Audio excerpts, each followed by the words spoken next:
didukung oleh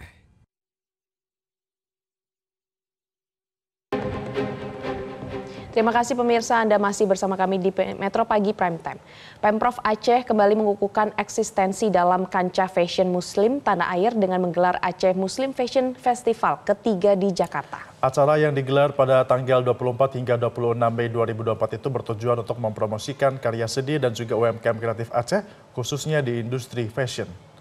Acara yang dibuka oleh istri PJ Gubernur Aceh, Melanie Subarni, memamerkan karya-karya terbaru dari sejumlah desainer ternama Aceh. Mereka menghadirkan koleksi-koleksi yang memadukan motif-motif khas Aceh dengan desain yang trendy.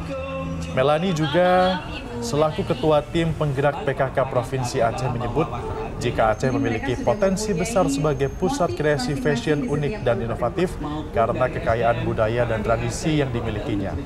Warisan wastra daerah menjadi modal berharga bagi para desainer Aceh untuk berkembang dan menghasilkan karya-karya terbaik. Aceh Muslim Fashion Festival menjadi momentum penting dalam mengembangkan dan juga memperkenalkan khasanah Aceh, terutama dalam hal busana tradisional dengan bordiran-bordiran khas Aceh yang jarang dikenal namun mempunyai potensi pasar hingga mancanegara.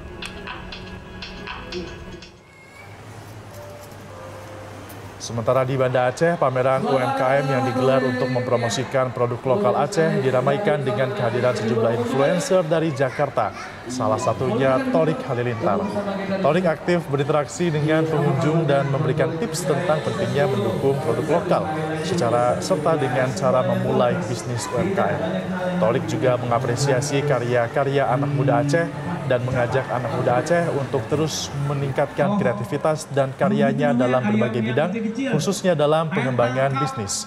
Pameran ini diharapkan dapat memberikan dampak pengembangan UMKM di Aceh sehingga produk lokal Aceh mampu bersaing di tingkat nasional dan internasional.